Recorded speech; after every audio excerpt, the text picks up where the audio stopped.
ಪ್ರಹ್ಲಾದ್ ಜೋಶಿ ಅವರು 5ನೇ ಬಾರಿ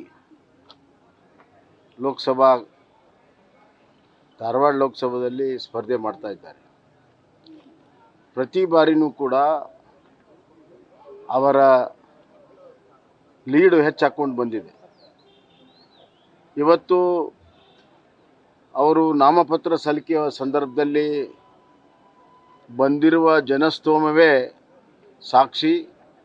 ಈ ಬಾರಿ ಎಲ್ಲ ಲೀಡ್ಗಳ ದಾಖಲೆಗಳನ್ನು ಮುರಿದು ಹೊಸ ದಾಖಲೆಯನ್ನು ಅತ್ಯಧಿಕ ಮತಗಳಿಂದ 3.5 ಲಕ್ಷ ಮತಗಳಿಂದ ಅವರು ಆಯ್ಕೆಯಾಗುವುದು ಭಾಳ ನಿಶ್ಚಿತ.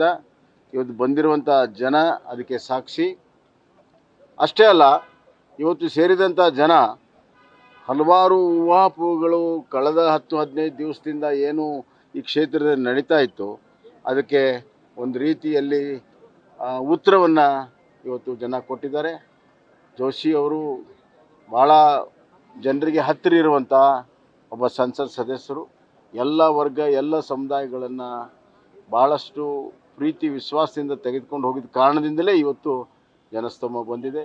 ಮತ್ತು ವಿಶೇಷವಾಗಿ ನಮ್ಮ ನಾಯಕರಾದಂಥ ಸನ್ಮಾನ್ಯ ಯಡಿಯೂರಪ್ಪನವರು ಮತ್ತು ಶಂಕೇಶ್ವರವರು, ಜಯಶೆಟ್ಟರು, ಪ್ರಭಾಕರ್ ಕೋರೆ ಅವರು ಮತ್ತು ಇಲ್ಲಿಯ ಸ್ಥಳೀಯವಾಗಿ ಅರವಿಂದ್ ಬೆಲ್ಲದವರು, ಮೋಹನ್ ತೆಂಗಿನಕಾಯಿ ಅವರು ಮತ್ತು ಮಹೇಶ್ ತೆಂಗಿನಕಾಯಿ ಅವರು ಮತ್ತು ನಮ್ಮ MR ಪಾಟೀಲ್ರು, ಚಬ್ಬಿಯವರು ಎಲ್ಲರೂ ಸೇರಿ ಒಕ್ಕಟ್ಟಾಗಿ ಒಂದು ಒಕ್ಕಟ್ಟಿನ ಪ್ರದರ್ಶನವೂ ಕೂಡ ಆಗಿದೆ. ನನಗನ್ನಿಸ್ತಾ ಇದೆ ಜೋಶಿ ಅವರು ದೊಡ್ಡ ಪ್ರಮಾಣ ಲೀಡ್ನಲ್ಲಿ ಬರುವಂಥದ್ದು ನಿಶ್ಚಿತ.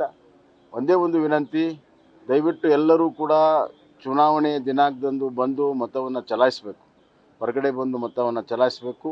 ಮತ್ತು ಮೋದಿ ಅವ್ರನ್ನ ಮತ್ತೊಮ್ಮೆ ಪ್ರಧಾನಮಂತ್ರಿ ಮಾಡುವುದು ಈ ದೇಶದ ಭವಿಷ್ಯ ಮತ್ತು ಪ್ರತಿಯೊಬ್ಬರ ಭವಿಷ್ಯಕ್ಕೂ ಕೂಡ ಬಹಳ ಮುಖ್ಯವಾಗಿರೋದರಿಂದ ಇದು ದೇಶದ ಚುನಾವಣೆ, ದೇಶದ ಭವಿಷ್ಯ ಚುನಾವಣೆ ಅನ್ನೋದು ಎಲ್ಲರಿಗೂ ಗೊತ್ತಾಗಿದೆ.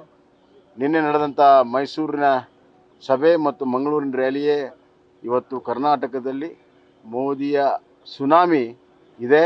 ಬರುವಂಥ ದಿನಗಳಲ್ಲಿ ಉತ್ತರ ಕರ್ನಾಟಕ ಕೂಡ ಮೋದಿಯವರು ಬರ್ತಾರೆ.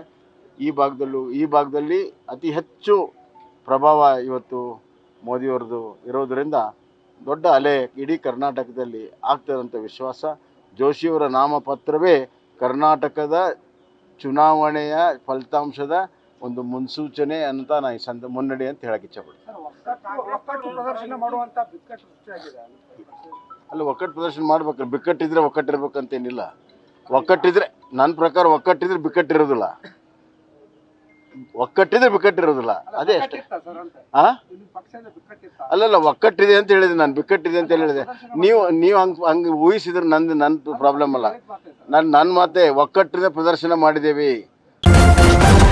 ನ್ಯೂಸ್ ಫಸ್ಟ್ ನಿರ್ಭೀತಿಯಿಂದ ನಿಮ್ಮ ಪರವಾಗಿ.